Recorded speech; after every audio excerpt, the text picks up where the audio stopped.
And I feel like I'm beating a dead horse here, but it seems like every week this becomes a little bit more crystallized in my mind, and that I think that at least it explains partially, doesn't even begin to touch on what happens, but it kind of explains the context, acceleration, convergence, and logistics and understanding.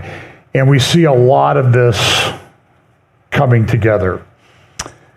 Again, a week does not go by where I don't get letters, emails, books, everything, and everybody's sure they've got it all figured out. And I would like to get them all in the same room at the same time, because none of them agree with anybody else.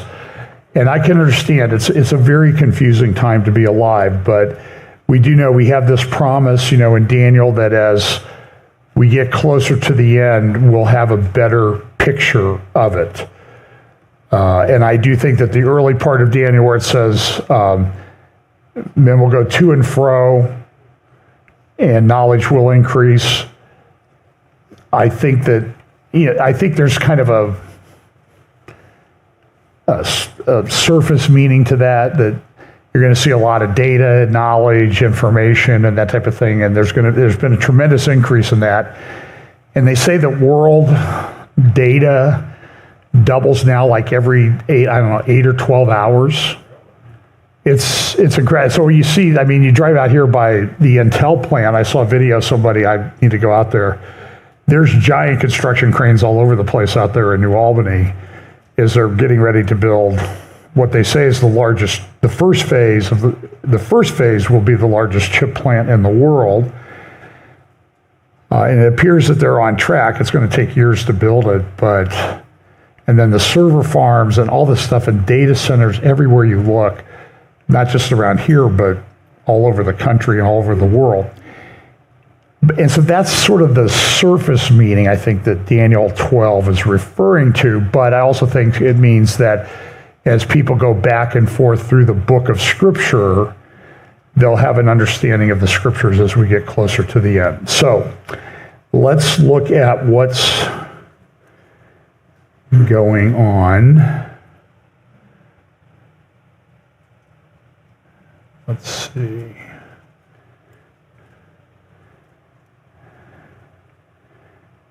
And I can already see that I'm way out of order. So let's just sort of go through these things. So this is an interesting article from the Times of London last week. Our politicians risk sleepwalking into another global war. It's kind of interesting. I was listening to a podcast this morning, and the person was talking about the fact that at the time of the Second World War, they call it the Guns of August. There were things that were going on, and nobody really recognized that the world was really on the brink of war. And then the Archduke Ferdinand of the Austro-Hungarian Empire was assassinated in Sarajevo, and pretty soon all of Europe was engulfed in a war, and eventually it was the First World War. And then we had the Second World War, and now we seem to be on the brink of the Third World War, and everybody's wondering, when is it going to start? And then the question, I think you'll see from this clip I have in a little bit, that we just don't really know everything there's just so much going on. So let's look at the Middle East a little bit. Let me see what I've...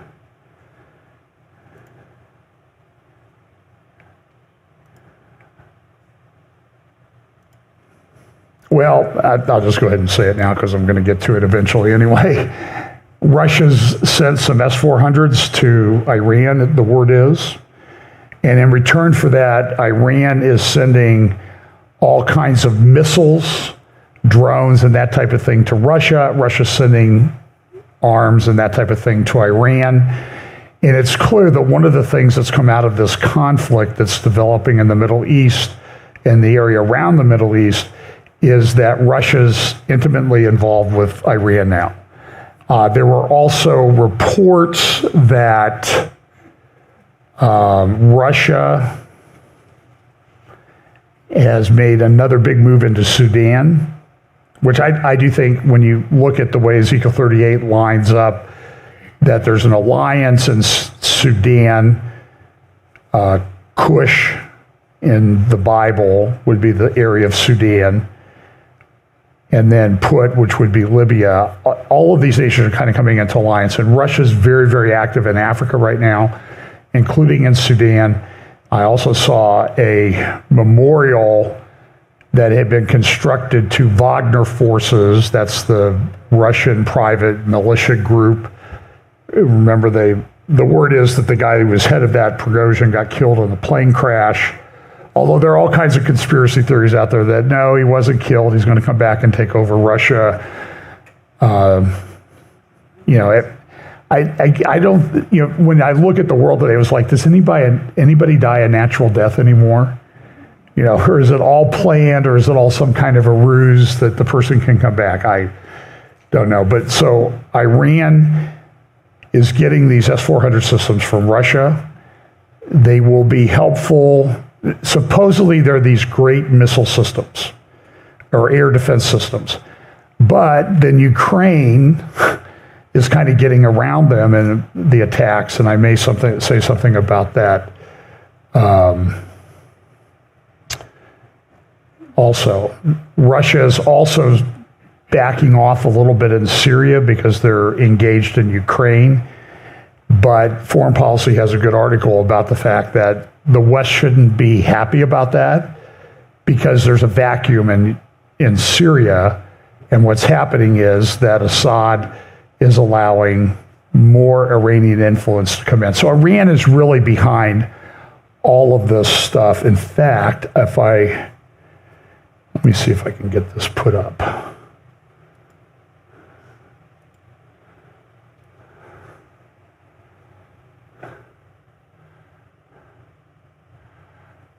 So you might want to go to this website. This is the Washington Institute for Near East Policy, washingtoninstitute.org. And they just put up this, you see this timeline along the bottom here.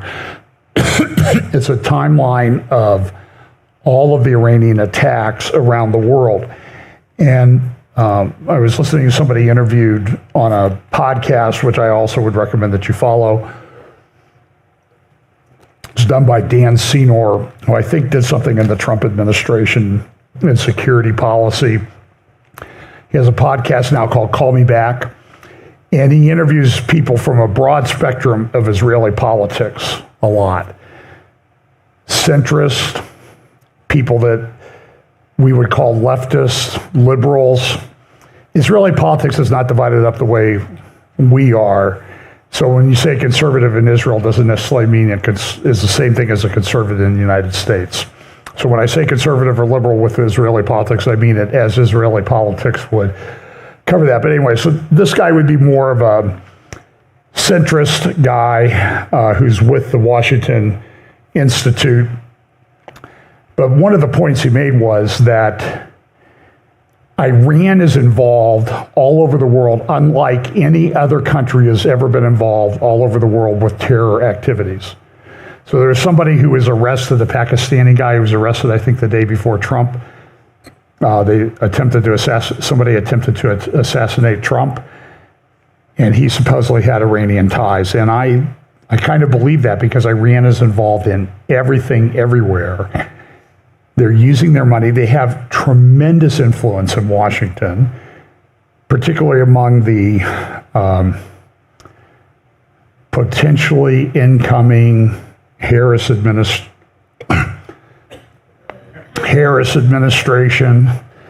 Pardon me if I choke a bit when I say that. Listen, I'm watching this. This is a real possibility. There's a propaganda war going on unlike anything you've ever seen. And so they're taking this rather unspectacular person and they're turning her into a combination of Joan of Arc and the Virgin Mary. And it's unlike anything that I've ever seen. And right now, if you believe the polls, it appears that it's being effective. So with regard to this, though, the WashingtonInstitute.org, you can find this timeline. And if you look at the bottom right-hand corner of this, you can see that, so the lines are the different Iranian terror attacks around the world. And what do you see happening here since 2021 in the lower right-hand corner? There's a lot of them. They're happening all over the place. They're happening very quickly. Again, it's part of this acceleration convergence that I've been talking about for a lot of years. So now let me get that off the screen. This is very hard to do. There it is. By the way, why I have that up there? If you want to follow technology and what's going on in the world of technology and globalists and technocracy and that type of thing, one of the blogs that I recommend that you follow is called The Sociable. Tim Hinchcliffe is the person behind that. Excellent articles, excellent research, video clips, links to reports and PDFs, and you can, one of these articles you can spend a couple days just drilling down through all the links that are in them. By the way, with regard to technocracy, the end of September, I'm going to be doing a conference, a Go Therefore conference over in Brookville. I know Patrick Wood is one of the speakers. I'm not thinking of who the other speakers are. I'll be posting information about that on my social media. But Patrick Wood, who's I consider to be one of the most important, if not the most important experts on technocracy and how this thing is going to be one of the speakers at that conference. That'll be on the last Saturday in September.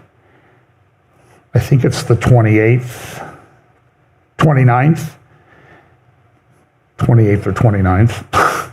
The last Saturday in September.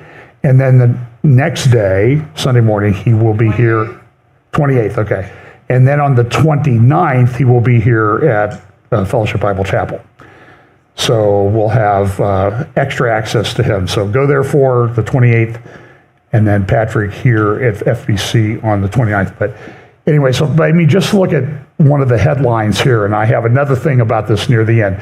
Globalists outline world government pathway, 75% population reduction, Global Truth Commission, Earth System Currency, revised UN Charter. When I talk about convergence, I'm not even scratching. This is just one article about all these things that they have planned. So there's a big meeting coming up, Summit of the Future in New York City in September, and they're going to supposedly sign a pact for the future, and all these people are working on it, and they've been working on it for years. You can go back and see some of the things that they talked about back in, I don't know if there's a link to it here. See, there's this guy talking about we need a new world order. He says, create an Earth System Council, giving the UN system the capacity to pass binding legislation to protect our planetary environmental system and the common goods it provides with necessary enforcement mechanisms. Now, how many of you think that they really have all of your best interests at heart? Especially when they start talking about a 25% population reduction. 75%. Did I say 25%? What? You're in the first 25%. So, I include myself within that. And it's coming pretty quickly. So here's another one, article for Foreign Policy. The State Department's Gaza policy has failed. That's pretty clear. But they look at it in the sense that, we haven't been able to get to a two-state solution.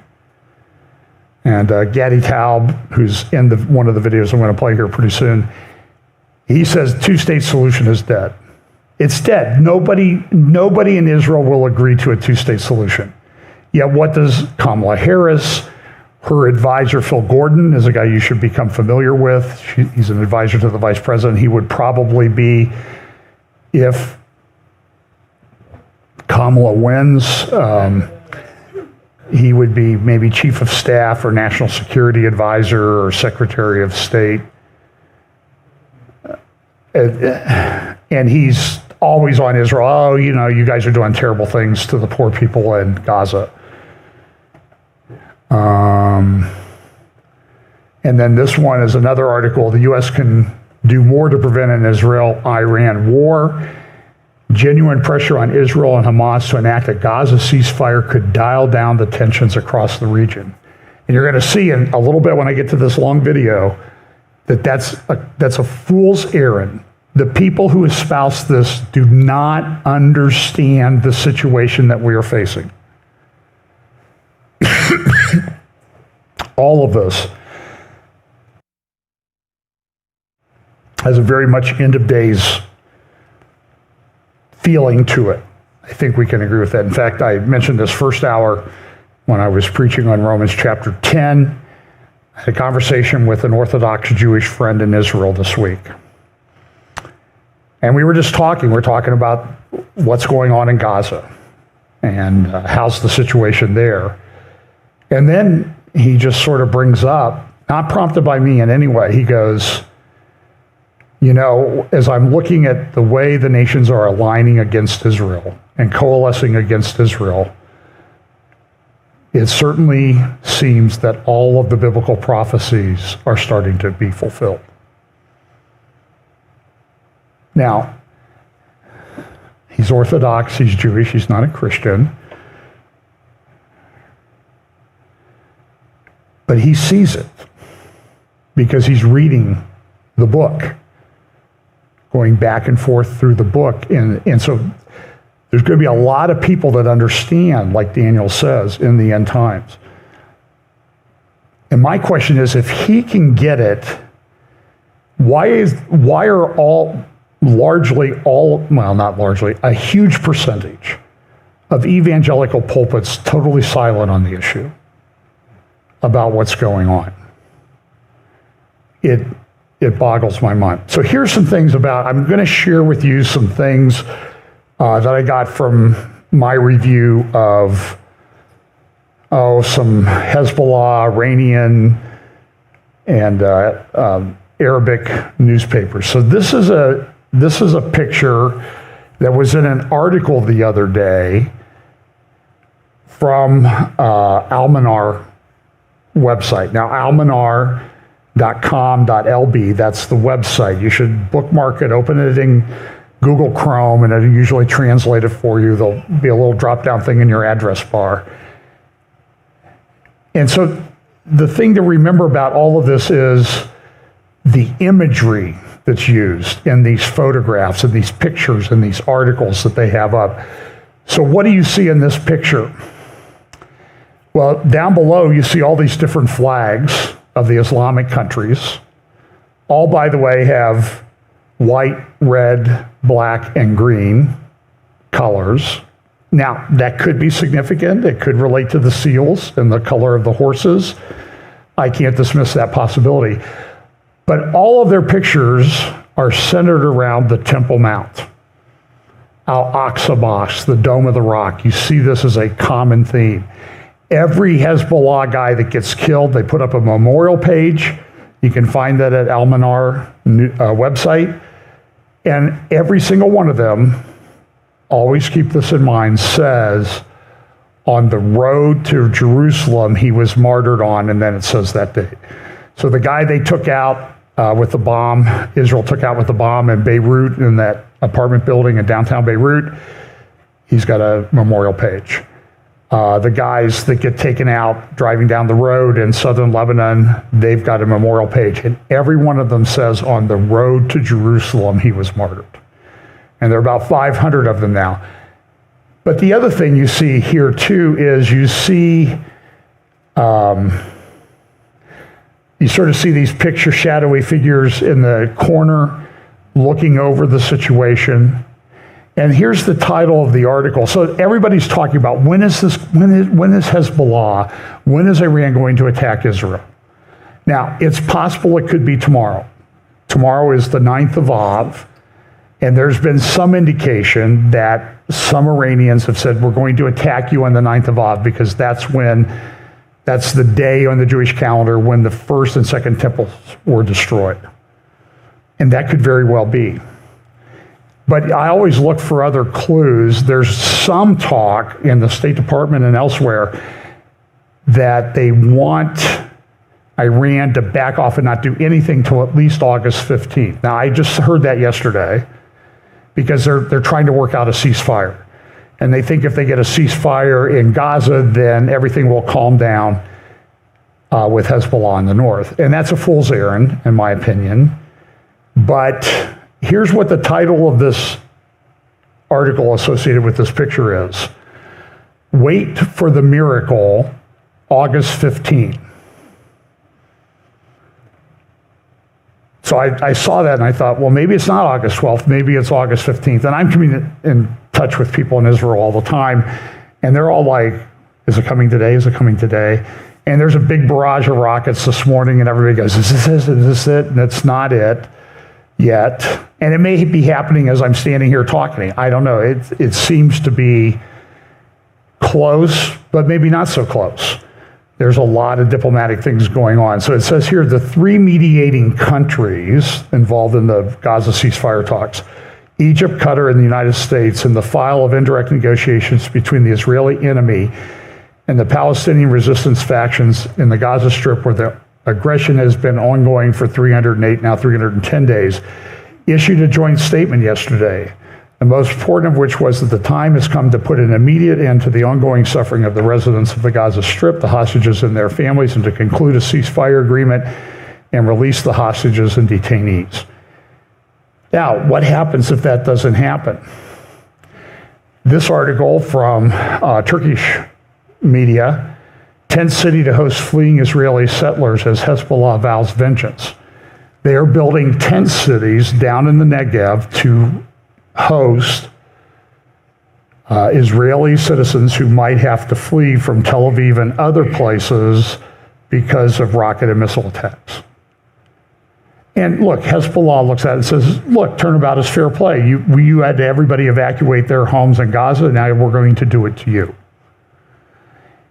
And remember the poster that I referred to you back in February that was in Iran with missiles in Hebrew. It said, are you ready for 2 million displaced people in the north? Now there's about 9 million people in Israel, 8 or 9 million people in Israel.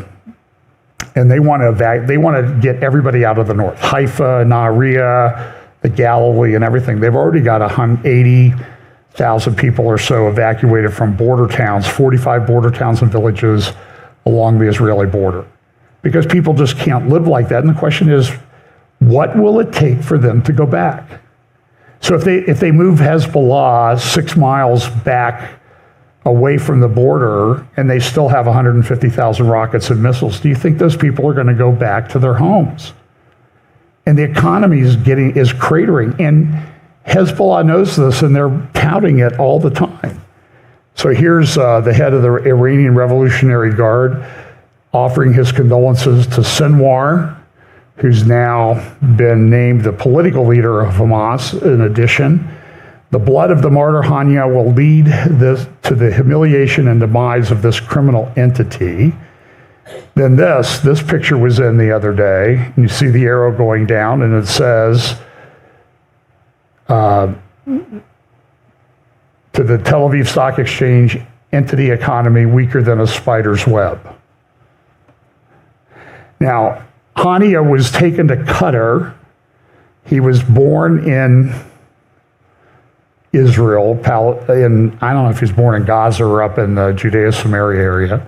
He was killed in Tehran, and he been living in very significant luxury in Qatar for the last number of years. He was worth about $4 billion, and they had his funeral in Qatar, he and his bodyguard, and they were buried there, and they went to the big mosque in Qatar.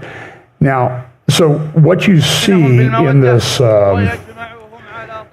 video is you see a lot of these guys here in the middle. Those are Palestinian Islamic Jihad and some of the other Palestinian factions, Fatah and that type of thing. They all made it to Qatar for the funeral. And so here's what and by the way, you also see a guy in white in the crowd, and that's the emir, the leader of Qatar. He's the big guy. And you see him in some of these videos here, but here's what this preacher is saying, the sheikh, that guy there in the center bottom, that's the head of the government of Qatar. So it says here, "O servants of Allah, the Palestinian cause is the mother of all causes." This is Hania's funeral. "It is the deepest wound among the wounds of the Islamic nation. Palestine and Jerusalem are the responsibility of all the Muslims. It is their land and their holy places are there. The Muslim media, and especially the Arab media, must assume its role in highlighting this cause because it is the Muslims and the Arabs' number one cause. It should be mentioned," this is what I want at my funeral, right? This kind of eulogy or talk. "It should be mentioned that Allah granted our country, Qatar, our ruler and his wise government to invest their best efforts and offer whatever they can in support of their brothers in Palestine. This is witnessed by Allah and all the free people. May Allah reward our rulers. May He crown their efforts with success and allow them to attain our goals. O Allah, support our Muslim brothers all over the world. O Allah, support them in Palestine, Jerusalem, and Gaza, O Lord of the universe. O Allah, unite them around the Quran and the Sunnah. O Lord of the universe, O Allah, booster their force." Now, by the way, Qatar is the financial seat of the Muslim Brotherhood, which, like the Iranian government, is active in terrorism and funding terrorism and cells all over the world, including in the United States, on a very significant basis. CAIR, Council on American Islamic Relations, is a Muslim Brotherhood organization. There's been plenty of proof to that. O Allah, grant them victory over those who oppress them. O Allah, annihilate the enemy of Islam and the Muslims, along with those who support him and stands with him, O Lord of the universe. On this blessed day and this blessed hour, we pray for you to send upon the enemy of Islam and the Muslims punishment like the punishment of Ad and Thamud, O might and powerful one. So that's what was in the mosque in Friday during the funeral of Hania, Ismail Hania, who was assassinated in Tehran. By the way, here's a picture, I believe just the last day or so, of our Secretary of State meeting with the Emir of Qatar. Here's Hania in Sinwar in one of those moments when Hania always lived above ground. By the way, somewhere there's a barber who's looking to fill up his time in Qatar. As you can see, Sinwar doesn't have quite the same care, but now Sinwar is the political head of Hamas, and this was like shoving their fist in the face of the world. Everybody thought it was going to be somebody else, somebody more moderate. There are no moderates. Everybody needs to get over this fantasy. And so he's come out with, this is from the National and the United Arab Emirates, which actually might be in a moderate Muslim country, one of the few.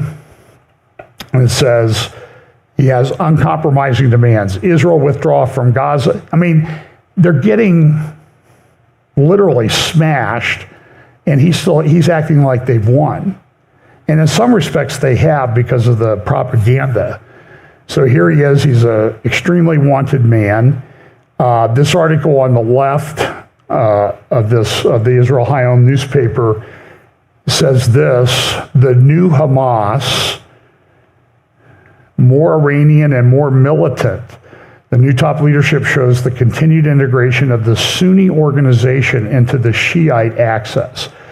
So we all want to run around and say, oh, well, there's Iran is Shia and Hamas is Shia, Sunni, and they don't really listen, they unite because they hate Israel, they hate Jews, they want to annihilate them, and anybody who stands in front of that is the same to them. You're the enemy.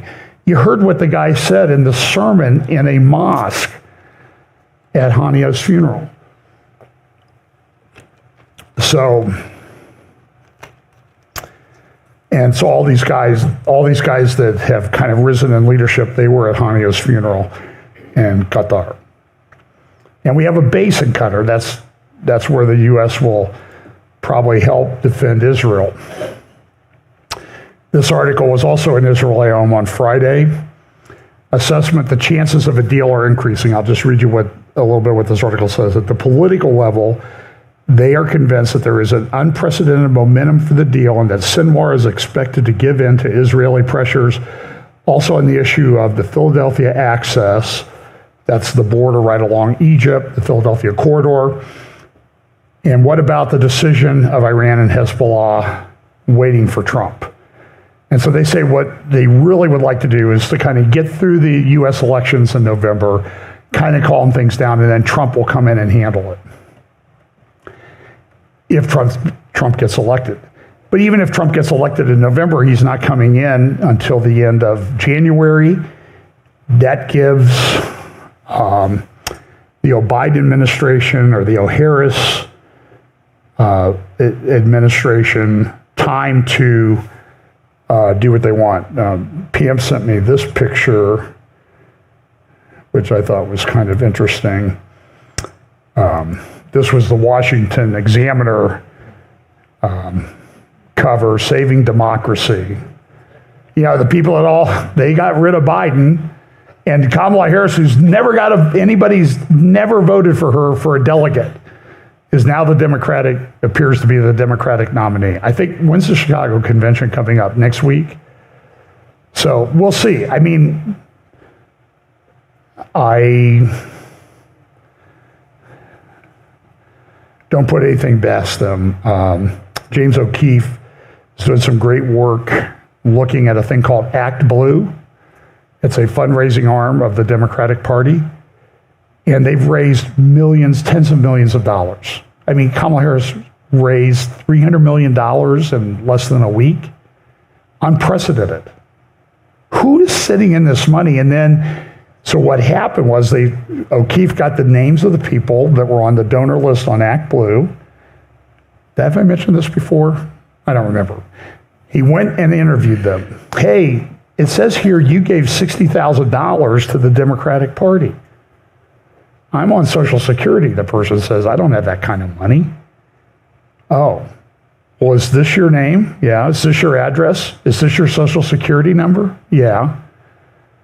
I gave something to a Democratic Party 15 years ago, but not since. Well, it says here you gave 600 donations of like between 60 cents and $4, or 6,000 donations. Did you give 60? No, I don't know what you're talking about.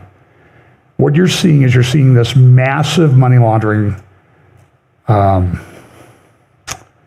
going on. And I've contended for a long time that a lot of those financial settlements from back after the 2008 financial crisis were laundered through left-wing NGOs into the control of the Democratic Party. Billions and billions and billions of dollars.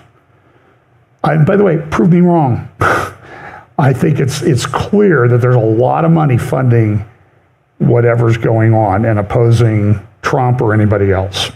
So there's this, and this was the picture that Pam sent me. So I give her credit for making her the guest prophecy updater this week. I thought that's very astute as to what some people think is going on. And I have to say I agree with this. And look, this was supposedly in Las Vegas yesterday. Now, when you see these pictures, I'd like to see the wide angle shot of the whole arena because I'm skeptical, but I will say she is drawing big crowds. And I don't understand it. And she could have got it someone who appeared to be moderate, but she went for a radical left-winger for a vice presidential candidate. And maybe it was because it'll make her look better.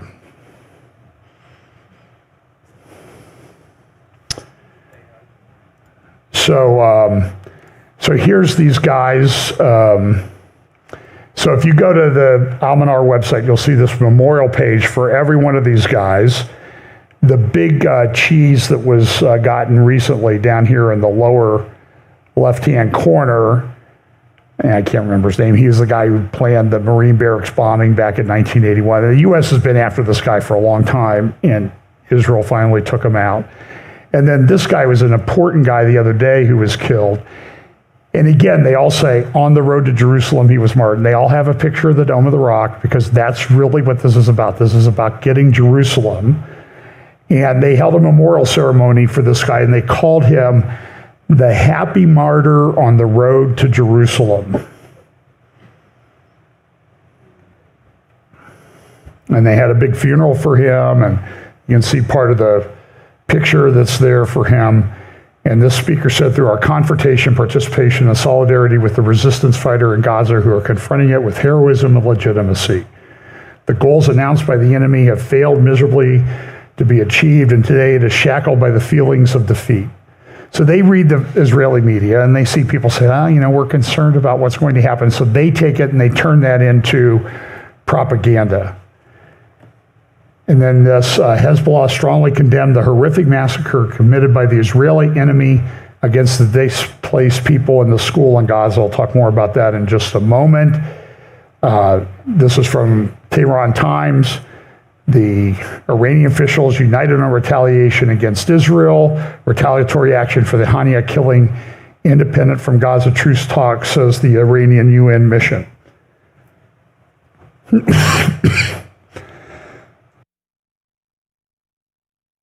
And yes, Pam and I had COVID. There's a lingering cough with this.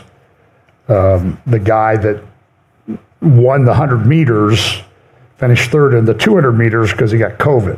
And he was up all night coughing. And I would agree with them. I probably wouldn't get anything better than a bronze medal on the 200 meters at the Olympics, even now. But so there was this bombing of a school, quote school. It was a Hamas command center. They bombed like 6 or 7 of these in the last week. And it's always interesting. They come out immediately and say, this is CNN, dozens of civilians killed, more than 90 Palestinians killed. This place was crushed to the ground. And within minutes, they come out and say 90 people were killed, 80 people were killed, all civilians. By the way, the CNN article followed up a little bit. So more than 90 killed, and they came out, and at the end of the article, it says, CNN is not able to independently verify the statements of either side in relation to the strike. So how do they have these precise things? Here's the IDF report. There was at least, they got 19 or 20 senior Hamas terrorists, so they're getting rid of all the people around Hania. This is from CYNN. Britain, France, and Germany are calling for Israel and Hamas to urgently agree to a ceasefire deal following a joint statement by the U.S., Qatar, and Egypt urging the resumption of negotiations. London fully endorses the joint statement from Qatar, Egypt, and the United States. Says here, there can be no more delays. The fighting must stop now. All hostages still cruelly detained by Hamas must be released. French President Emmanuel Macron said the war in Gaza must stop amid fears of escalating into a regional conflict. Now, CNN also came out with a report about Gaza. And so they went through Gaza and they talked about how many of each of those dots represents a Hamas brigade. And so you see that there are about 24 brigades, 6 of them still appear to be active. Here's just a little bit of a video clip of CNN's analysis of this report. I want you to listen very carefully for some names that are mentioned in here, because this is really what the CNN report is about. Israeli soldiers in Gaza, fighting street by street, house by house, in Israel's longest war in decades. The goal, they say, to destroy any semblance of Hamas. Netanyahu's message is clear. ואנחנו מנצחים. כל מטרותיה, לרבות חיסול החמאס. ניצחון, ניצחון. מוכנים? כן! The destruction of Hamas, imminent. The objective, within reach. But the data paints a very different picture. CNN, the American Enterprise Institute, and the Institute for the Study of War all combed through thousands of claims by the IDF and Hamas's military wing, Qassam brigades. What we found was evidence of a significant Hamas resurgence. Have a look at the Gaza Strip. Israel believes there are 24 Hamas battalions spread throughout the territory. We analyzed 16 of these in northern and central Gaza, the most targeted areas in Israel's 9-month offensive. Our research shows that out of these 16, only 2 have been destroyed. 9 degraded but still functional. 5 are currently combat effective, able to carry out missions against Israeli forces. Even as Israel uses its full military might, Hamas has been able to partially rebuild nearly half of these battalions. And, it says, it's replenishing its ranks. وقد تمكنا بعون الله خلال الحرب من تجنيد الآلاف من المجاهدين الجدد. A high-ranking Israeli officer told CNN they agree. Everywhere Hamas rears its head, we will enter. Can this ping-pong stay forever? No. Our society is not built for this, and neither is the international community. Take a look. Now, I want you to remember that last phrase. Our society is not built for this, and neither is the international community, when I get to this video in just a moment. So this is from the Jerusalem Post, though. It says Hamas grip has been weakened. I talked to people associated with the IDSF, Israeli Defense and Security Forum. General Miravivi addressed these issues in a report last Monday. You can go to the IDSF YouTube channel and watch those daily 25 to 30-minute updates. They're very well done. They, unlike other people who talk about Israel, they keep it to 25 or 30 minutes. They're very, very good and disciplined at that. But so General Vivi says, no. They're basing that on bad data. They're getting propaganda from Hamas. And so what Israel's going to do is Israel's going to treat this like they do the West Bank, Judea and Samaria, where they will, when they hear of a problem, they'll go in and take care of it. You know, in the West, in Judea and Samaria now, when there's a problem with terrorism, they send in a couple of jeeps, they send in some troop carriers, and they take care of the problem in like a 1 or 2 hour operation. And that's the goal, that they're going to be able to do that in Gaza for the foreseeable future. Nobody's going to let Hamas completely govern Gaza. That's a pipe dream. Time magazine did do an interview with Netanyahu. He did say he was deeply sorry for October 7th, but he's not resigning. And so what that CNN report was a hit piece to help get rid of Netanyahu. And I'm not saying Netanyahu should stay. I mean, there are a lot of failures on October 7th. A lot of people should resign and quit. But that's Israeli politics, and that's sort of beyond the scope of me. This is a big problem, though. This is an article in Israel Hayom about the fact that the Israeli judicial system is making it very difficult for them to fight. The justice system's fault is titled, the article, "The Explosion This Week at the High Court During the Debate on the Conditions of the Nova Terrorists Was Only a Matter of Time." There's allegations that there were Palestinian detainees or terrorists at a particular facility that were raped. Jew-hating, Israel-hating people like Candace Owens have run with that like it's the gospel truth. I've been reviewing a lot of information on this, and frankly, they're long on allegations and short on facts thus far. So let's let the truth play out. But people like Candace Owens have become a propaganda tool for Hamas. And she's out there spewing this nonsense like it's actually happened. It's egregiously bad. I mentioned first hour, she did a thing on the Star of David, and she said, well, I read about it on Wikipedia, and Wikipedia is a trusted source.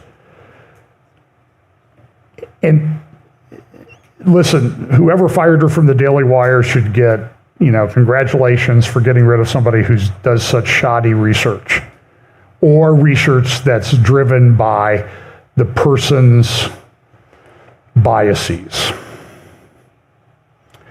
This article in the New York Times yesterday, months of simmering conflict scar the Israel-Lebanon border. They had a very good graphic here. And so what you're going to see here is all the attacks, blue are Israel, orange, red are Hezbollah attacks. That's the Israel border line that you see there in the middle.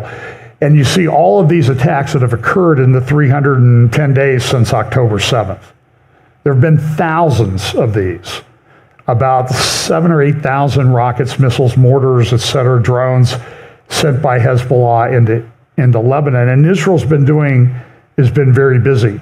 And so on both sides of the border, and this has been pretty steady the whole time. So this was a frozen shot of like everything that had happened. So here's a picture of a village along, this is a village in Lebanon, along the border. And you can see the damaged areas there. And this is true on the Israeli side of the border. A lot of these villages, half of the buildings have been destroyed or damaged. And so with all the people that have evacuated, about 70,000 in Lebanon, 60-some thousand in Israel. In Lebanon, they've moved to the north. In Israel, they've moved to the south. Their homes are being destroyed. Their villages are being destroyed. Their towns are being destroyed. And the question is, even if things quieted down, are they coming back? And so this has a huge economic impact. I mean, imagine a town of 70,000 people having to leave. What happens to that town, the economy, the people that do services in that town? And then this is on the Israeli side of the border, and it shows here that's the Lebanon on the left or top, and so this shows the burned areas have happened, and these are the fires that the rockets and missiles and mortars have caused across the Golan Heights in northern Israel and also into Lebanon. So there's been a lot of damage. Hezbollah claims we're going to hit back hard. Nobody really knows exactly what's going to happen.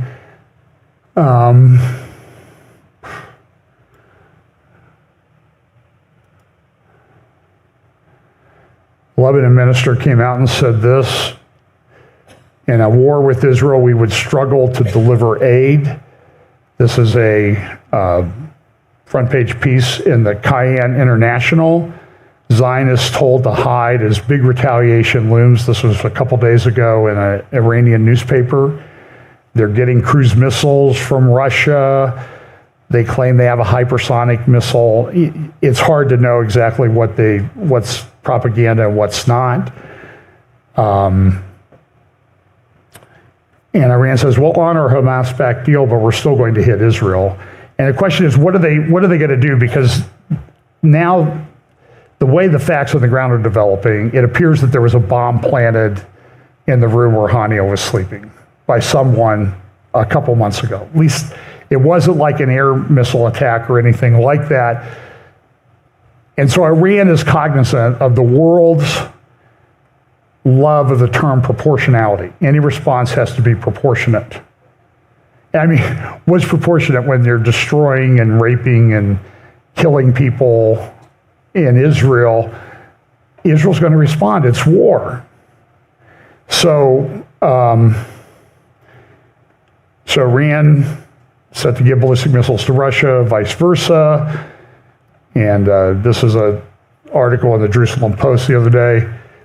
Today, actually, long-range missiles, lethal destructive capabilities. Israel's repelled Iran's first direct attack. Is it ready for the next one? And the Washington Post the other day was saying Israel's going to be alone for this. Jordan and Saudi Arabia have declared that they do not want their airspace transformed into a battle zone. Egypt has said it would not take part in the military actions. Now, this was the Washington Post 2 days ago. Jordan just came out this morning and said, we don't want our airspace used by anybody. Of course, the Washington Post, when they put it up, they Jordan's not going to let Israel use its airspace. No, that's not what Jordan said. Jordan was very clear as to what they said. They would consider any overflight an attack on them, and I'm pretty sure they would allow Israel to attack Iran if they thought Iran was using their airspace to attack Israel. Facing down the prospect of all-out war, Israel is operating quite alone, this Israeli spokesman said. We're working really, really hard with intense diplomacy to try to avoid an escalation, Kirby told reporters on Wednesday, while adding that President Joe Biden, anybody seen him lately, by the way? Ordered additional military resources to the region to make sure that Israel should be attacked. The United States can only come to her defenses. And a lot of things are being sent to Israel. F-22s, Raptor, probably the best overall jet aircraft fighter in the world. We don't have that many of them, but they've sent a couple squadrons over.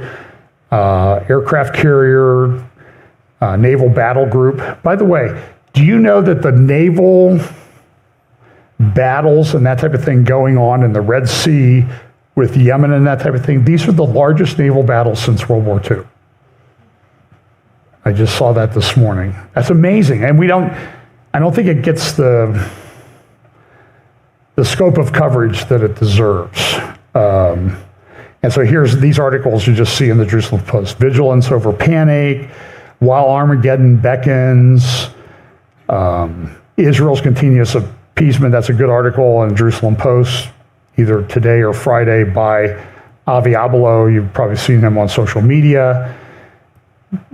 Lloyd Austin comes out, we want to avoid regional escalation, but then this article, Iran advances ability, this is from the front page of the Wall Street Journal yesterday, Iran advances ability to make nuclear weapons.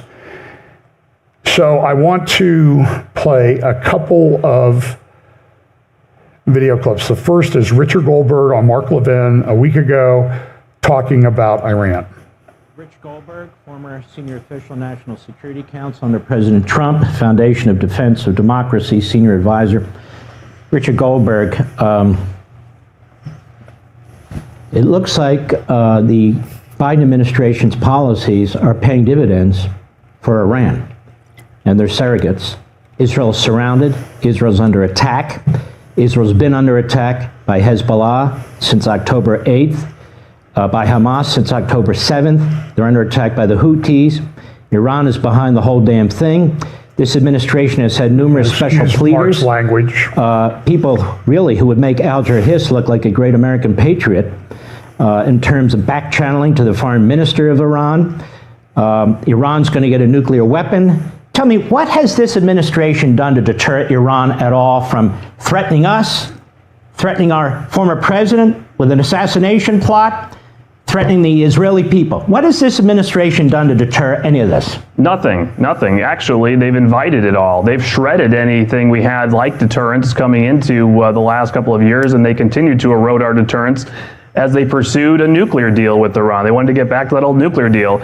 They opened up spigots of cash. Right now, with everything going on in the news, right now, there is $10 billion being made available to Iran that the president could say, stop. We're not going to let you have that money anymore. Right now, with everything going on, Iran's oil is allowed to flow to China. Almost 2 million barrels per day going to China. The president could say to the Chinese, stop it. We're going to enforce our sanctions. What is he doing with Israel? He's withholding weapons when he should be saying very publicly to Iran, we're going to make sure Israel has every last bit of munitions it needs to carry out any mission it needs to defend itself and to take out its terror threats. He hasn't done any of that. So what does the regime in Iran see right now? They see weakness. They see an invitation to escalate. Because what does the president say? He wants to de-escalate. He doesn't say, I'm going to back Israel if they need to counterattack against Iran or against Hezbollah or against Hamas or against the Houthis in Yemen. He says, Israel, knock it off. Get a ceasefire. We're going to withhold your weapons until you do. And we're going to keep the sanctions relief for Iran. That's madness, Mark. It's complete madness. And it is why we are in a situation of the Middle East on fire.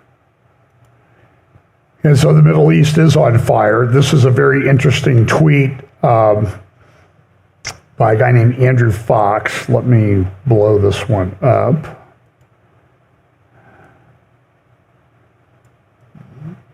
Today, Hamas social media line to take is the first photo. I've seen it twice already. They appear to be trying to spin the damage to Gaza as something unusual or especially vindictive on the part of Israel. The second and third photos are Mosul. We did that. In Mosul, we were fighting ISIS. Hamas and ISIS are different, but in terms of animalistic, inhuman behavior against Israelis and their own people, they are entirely comparable. Israel's war against Hamas is every bit as valid and necessary as our war against ISIS. And he's right. So, and then Haviv Rediger, who is an excellent commentator, sort of a centrist, I think, in Israel, says this in response: "This is wisdom. War is actually hell, unspeakable hell, and Hamas hungers for it and built Gaza for it for 17 years. The vast tunnel system under Gaza cities is the biggest thing Palestinians have ever built. Hamas bent Gaza's entire economy to its construction, and the tunnel's sole purpose is to force this level of destruction if an enemy ever comes for Hamas. This is why no civilian has been allowed to step foot in any tunnel in 10 months of war." And he's right. So here's this. So here's the pictures of Mosul. By the way, on the left, these are the pictures you see in that tweet. On the left is Gaza, this terrible destruction. On the right is Mosul. Do you remember these pictures from just a few years ago when we were taking out ISIS in Mosul? By the way, remember the pictures of the buildings, block after block, city after city, town after town, Sunni towns destroyed by Syria and Russia, just pulverized by these big barrel bombs. And did you see any protests at Columbia University about that? Did you see any of that anywhere? And so there's no difference between Hamas and ISIS. They're the same. By the way, here's another picture of Mosul. And it had to be done because they were embedded within that population. So now here's the video I want you to see. I'm going to play about 15 minutes. I tried to break this down, but I thought, no, these guys really, this is that good that I think you need to listen to it. By the way, in the show notes is a link to the full video. This is Gadi Taub and Professor Dan Chalport, I think is his name, from Haifa University. And the professor is very well spoken, and everything he says has impeccable logic and truth to it. There's other videos linked down there, some Caroline Glick interviews and stuff that I don't really have time to get to today. So Gadi Taub and a professor from Haifa University, I really think this is an important video. We are honored to have Professor Dan Shiftan with us. Professor Shiftan, hello. Good morning. You are the head of the International Program for Studies of National Security in the University of Haifa. And we've discussed this war in Hebrew, and the bottom line of what you said is that this is a turning point in history, not just in Israeli history, but in history in general. So why don't we start with explaining that?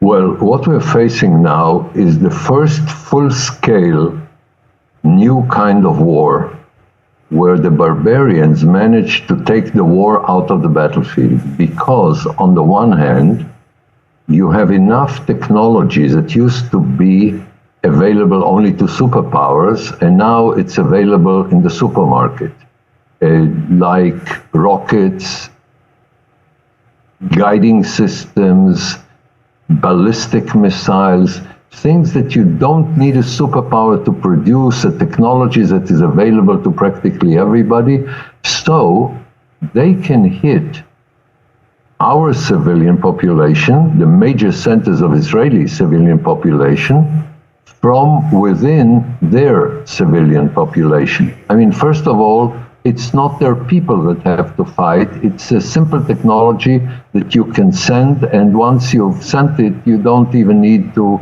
control it. You don't need sophisticated people on the other side. You don't need brave people on the other side. You simply need weapons of mass destruction, but not in the original sense of nuclear or biological weapons, but weapons that can hit centers of population and bring about the kind of destruction that you cannot ignore, that you cannot say, okay, I will contain it.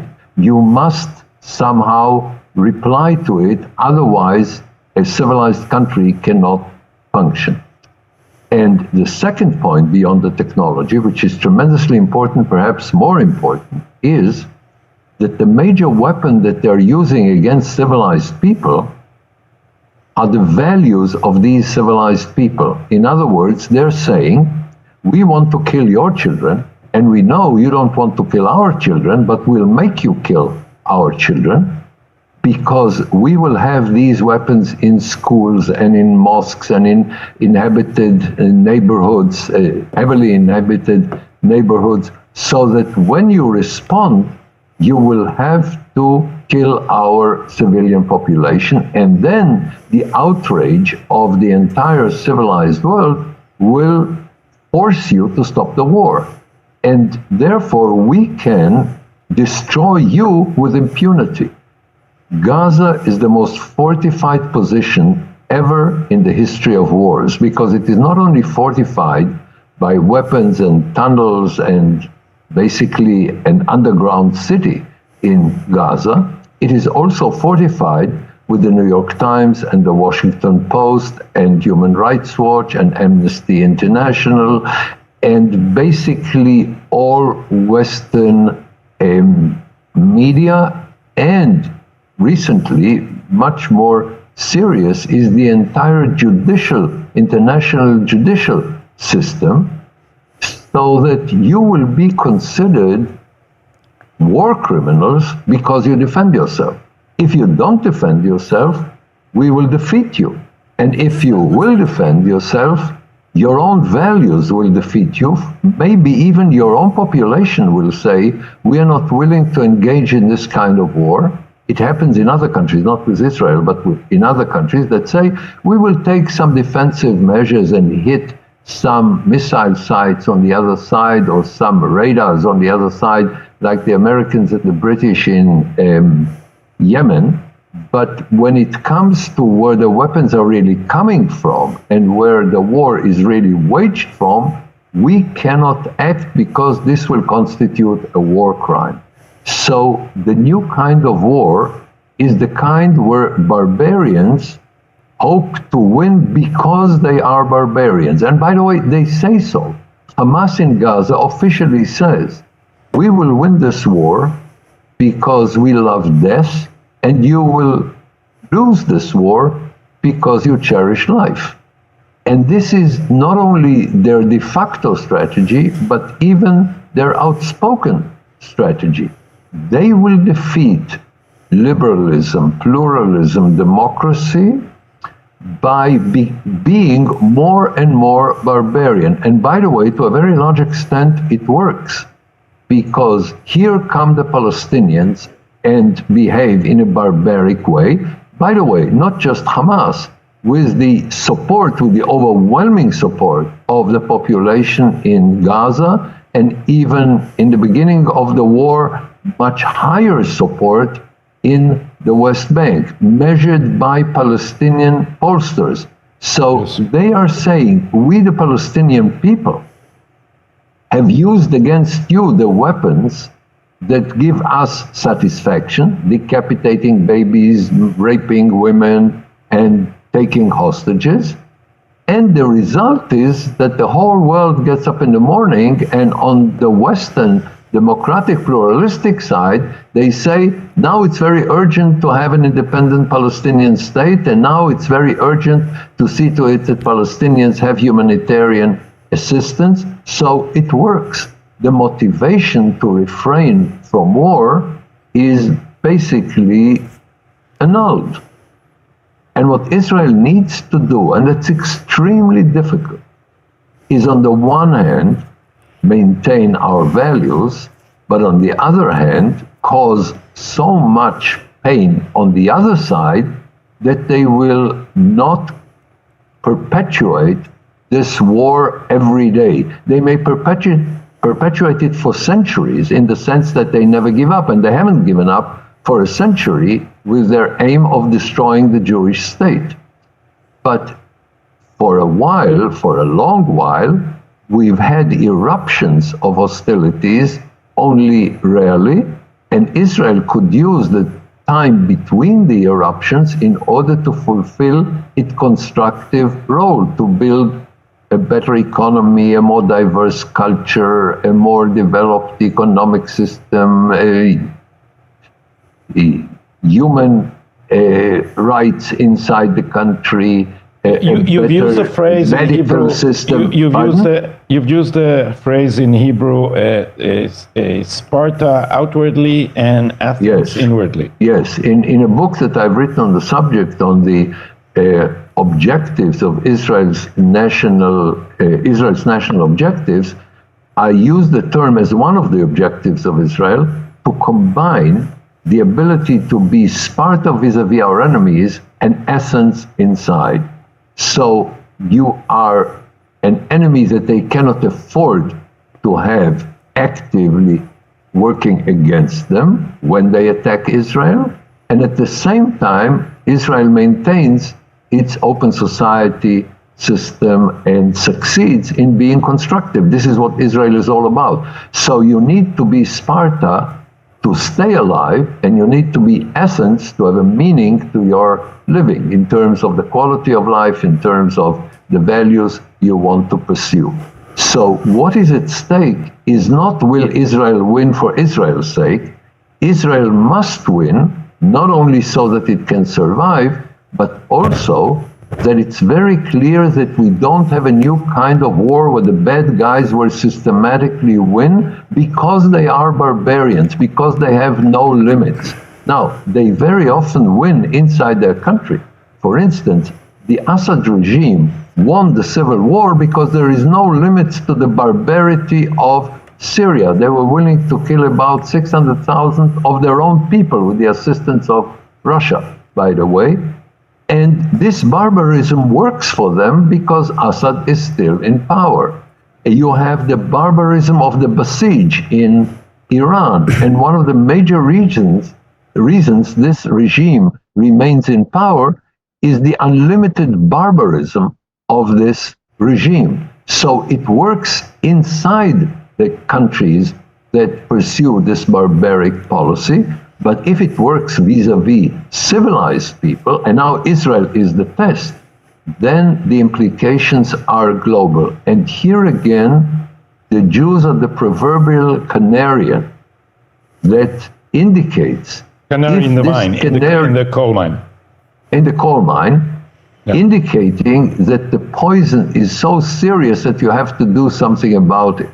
And Israel will do something about it and is doing something about it in spite of the opposition, not only of the barbaric side of the international community, but also the opposition of media in most Western countries, a very large number of governments in on the democratic side of the world, and the judicial system, of course, the international system that is totally prostituted by the fact that the majority in the United Nations and other international organizations, it is ruled by the majority, and the majority are authoritarian, totalitarian, or barbaric countries. So the product cannot be anything but the anti-Semitism of the Secretary General of the United Nations. And every international organization is prostituted by the fact that it is dominated by the majority of countries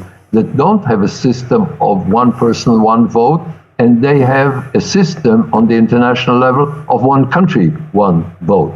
So Israel has to defeat not only Hamas and its barbarian backers, it also has to fight against maybe I should call it an autoimmune deficiency in the West, where the West is turning against its own values by groveling at the feet of these barbarians. And the barbarians have learned to use Western values, Western guilt feelings, Western lifestyle and comfort in order to create a system in which the West cannot fight this war, or finds it hard to fight this war. Yes, we have here a combination between a society, the Arab society, that is never willing to take responsibility for what they're guilty for, with a society that is delighted to feel guilty about things they're not guilty for.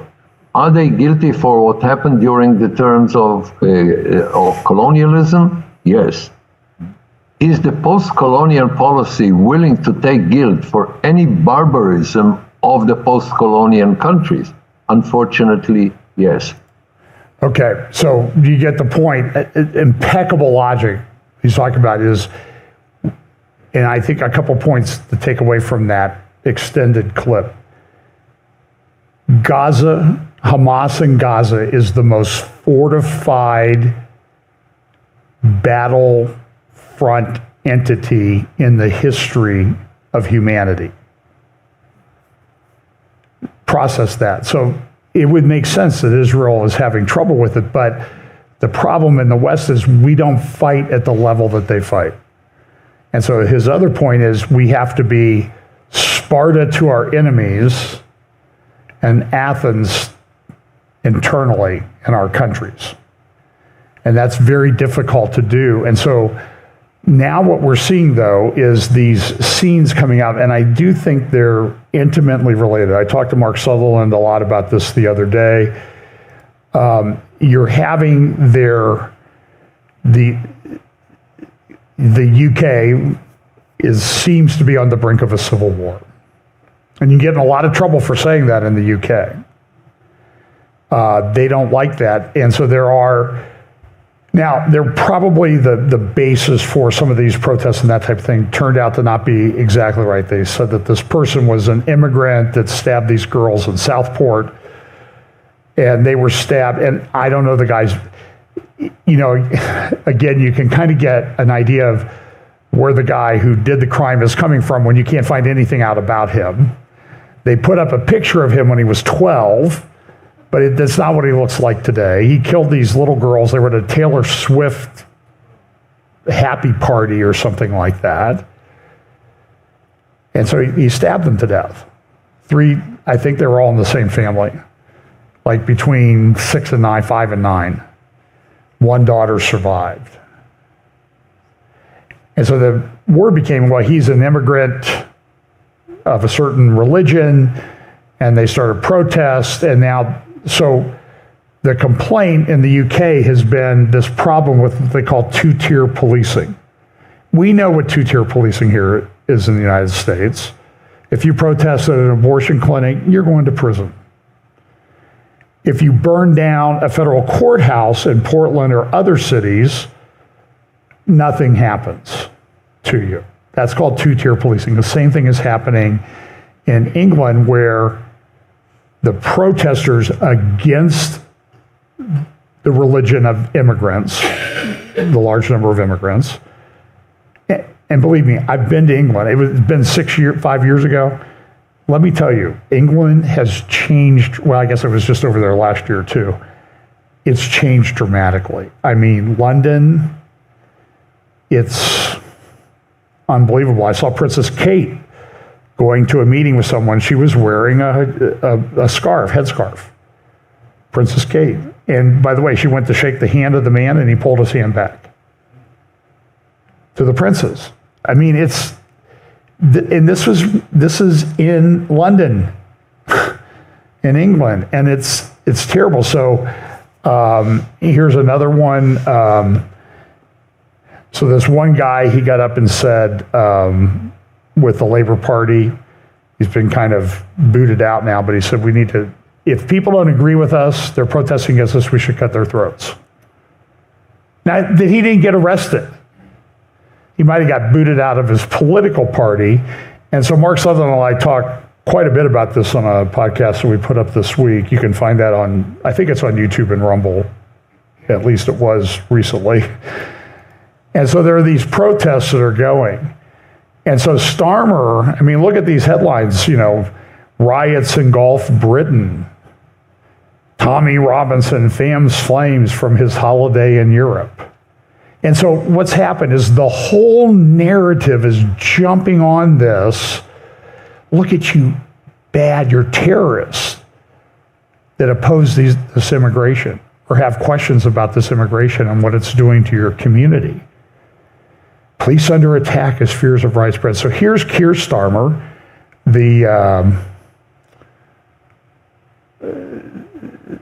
Kamala Harris would be way, way worse than this, but this is what Keir Starmer had to say when these things started last week.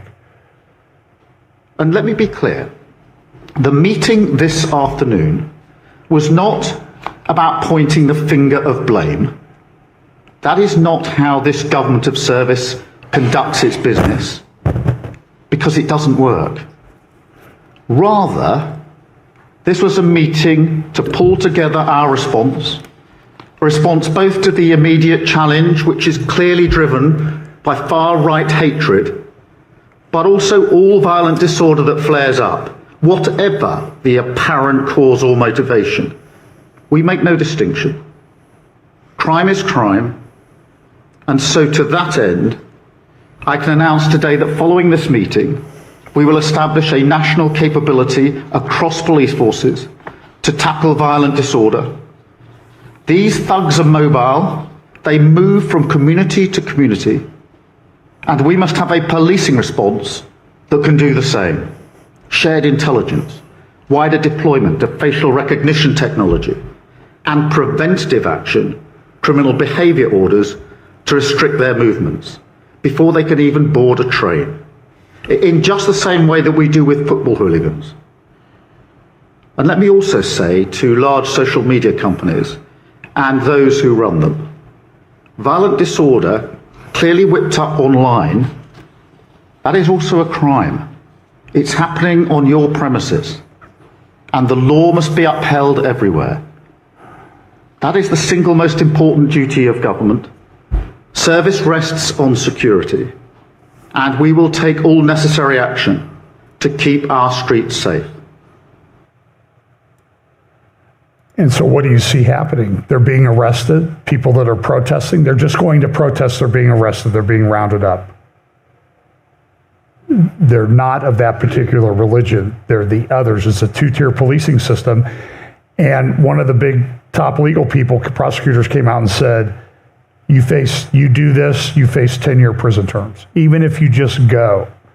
But look at what Keir Starmer said. We need facial recognition. We need to look at what people are saying or what they believe, and we need to stop them from traveling. This sounds like Red China. This is England. You can go down to the British Library, you can read the Magna Carta, for crying out loud. You know, a great document of Western civilization. Not perfect, but, you know, it was one of the things. You will be refused bail even if you only watch riots from the sidelines, judge warns. That sounds very unbiased, right?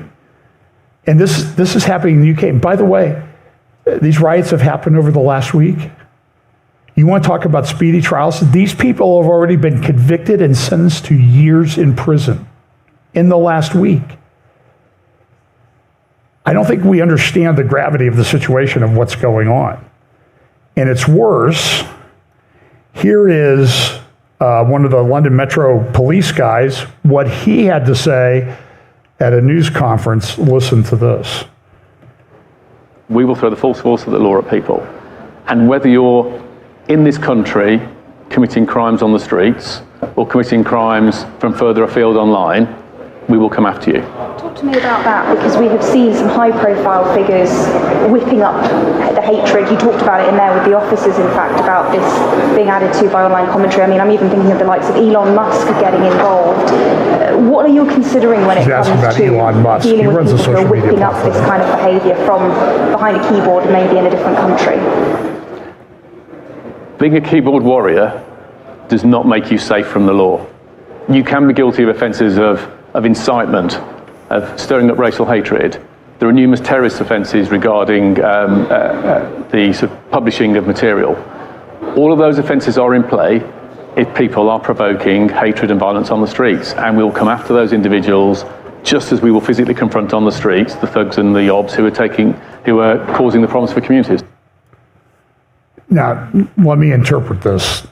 Bill, you're a lawyer, you know what he's saying. What he's saying is, I don't care if you're in America, if you say something that we find to violate our law to incite hatred, we are going to charge you here, and we're going to come to America, and we're going to extradite you to the UK for trial.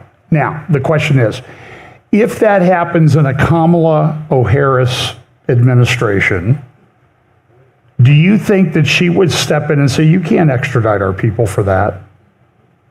I'm telling you, this is a very big issue of what's coming.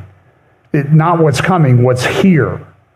You heard that this guy's a Metro Police guy. There are people sitting in prison for 3, 4, 5 years right now from just what happened this past week. There's nowhere. Now, by the way, the guy who stabbed the girls, he's, going through pre-trial proceedings and everything. He just got picked up and charged the other day. But he's 17, so we had to be careful with him. I'm just telling you, this is a huge issue. Here's Douglas Murray, a clip of, I don't remember where he said this. This is from the Hoover Institution. I believe very strongly today that people in America, Europe, Britain, the rest of the West, are going to have to get serious very fast. Because something is going to happen. I don't know what, but something is going to happen in my lifetime that is going to bring the kind of reality that the people of Israel saw on the 7th to the people of America, to the people of Europe, to the people of Britain. And we should prepare for that, and we should prepare a generation for that. And we should encourage them, they've got to break out of the thing they're in, these ignoramuses, the narcissists, the navel gazers. We've got to tell them that the age of grievance is over. The age of grievance will be over with an age of heroism and courage. And we should encourage that from everybody. And if these other people who want to hold us all back and want to make us talk about things that are so banal and boring, like gender woo-woo and I'm feeling non-binary, no, don't have time for you. Get out the way. Life's too serious. Get ready. Now, so I hope you can see the connection between the professor from Haifa University and what Douglas Murray just said. And Douglas Murray said, it's coming in my lifetime. I would say, back when when I first started practicing law, I had a court that I did a lot of work in, but the judge was so popular and people could direct cases to him. He was setting trial dates 6 years in the future, so I had to go to Daytimer and get a 6-year planner. Okay? I'm telling you, Douglas Murray, you only need a 1 month planner before this. In fact, it's already come. It's here. So here's an interview. This is Visegrad, but he retweets this. I hope BBC Politics will confirm that Douglas Murray no longer be invited to contribute to any program following his openly racist and xenophobic monologue. If the irony will not be sent in, Murray said this, then the public will have to sort this out themselves and it'll be very brutal. I don't want them to live here. I don't want them here. They came under false pretenses. And this tweet says, listen, smearing Douglas Murray as a racist and a xenophobe in an attempt to platform him is simply laughable. But that's what they're trying to do, and that's what they're going to try to do, and it's a very, very big deal. And it's happening in our sister country. And the police over there, at least this guy, I hope somebody fires him today, but I can tell you there's nobody in the government that's going to do that. He should be fired. They want to do this. So,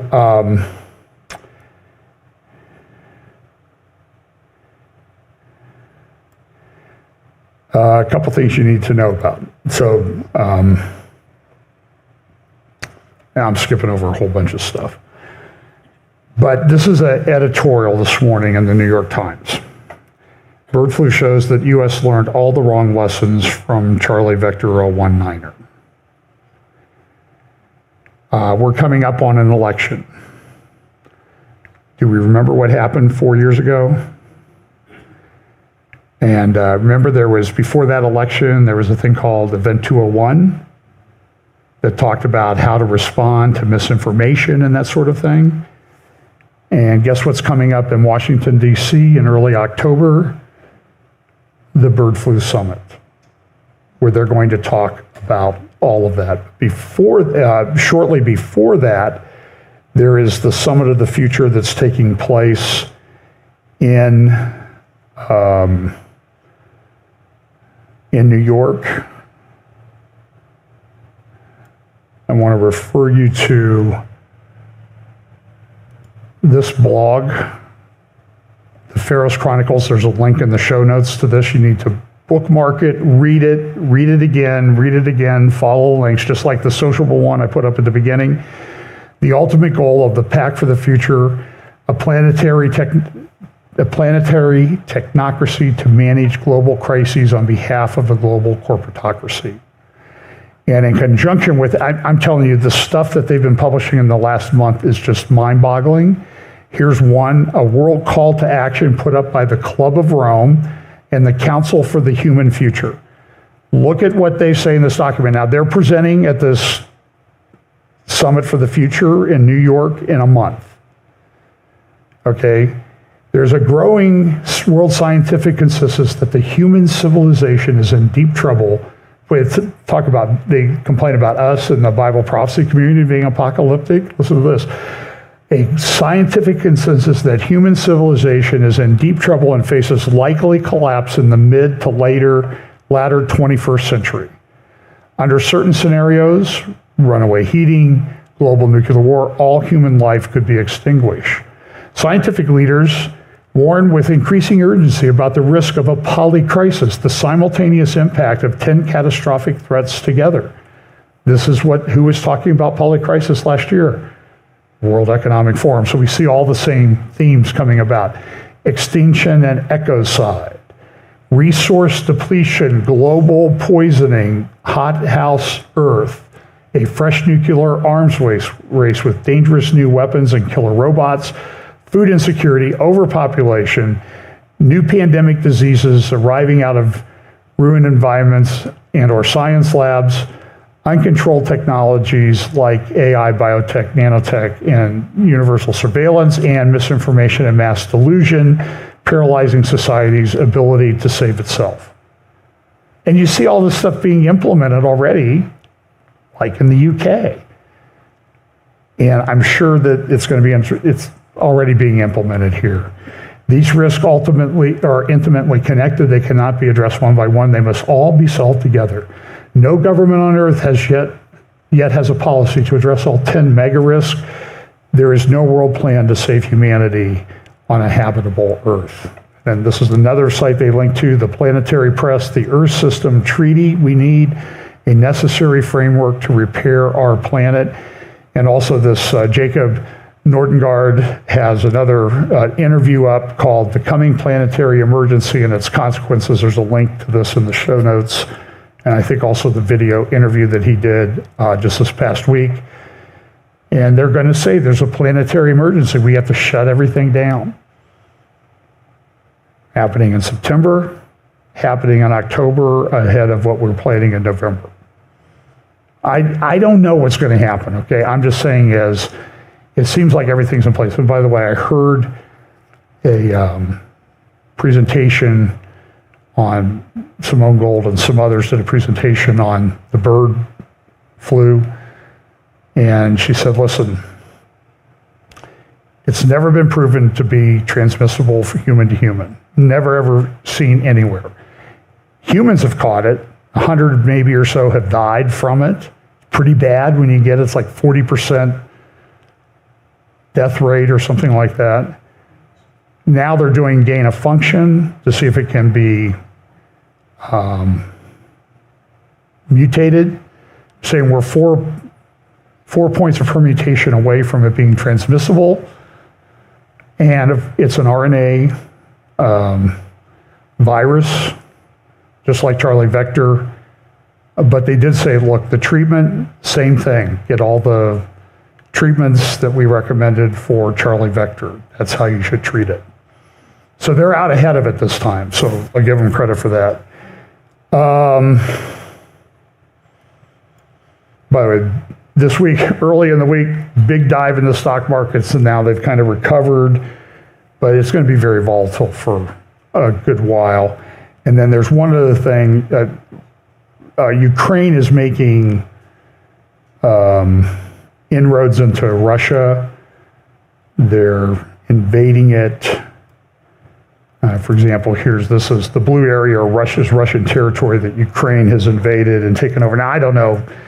Look, Ukraine doesn't have the manpower, I don't think. But the thing is, they're being effective.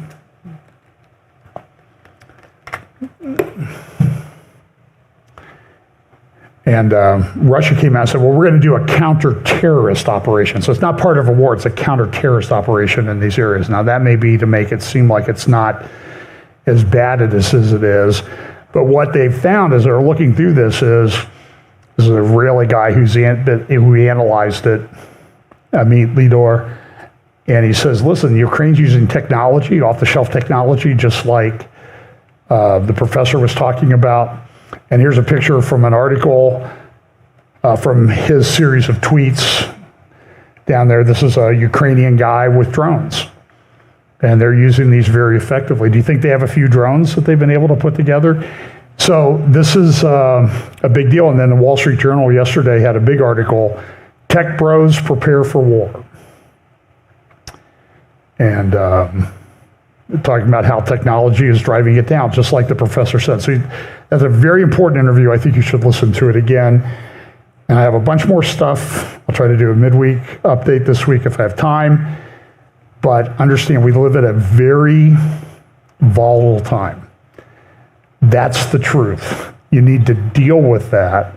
You need to prepare mentally, and I think you need to prepare physically, because I don't know what the near term is going to bring. I'm not a prophet, but I can only tell you what I see happening. And I only shared with you the good news this week.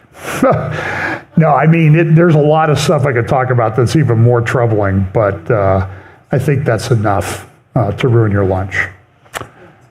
So anyway, appreciate it. Again, I have a conference in California, tipofthespear.com or .org, September, first full weekend in September.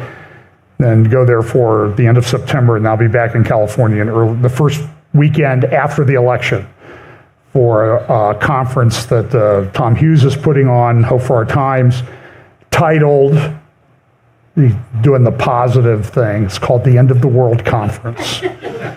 So anyway, appreciate your prayers for that. So let's pray and let's go. Lord, thank you so much for giving us the scriptures, the prophetic scriptures that really do, as my friend said, seem to be coming true right now. Lord, just pray that you'll help us to navigate this time, be wise, give us opportunities to share the gospel, and help us to know that this is the way you said things would be, and that we should live and use those times to propagate the gospel of Jesus Christ. Bless us this week. In Jesus' name, amen.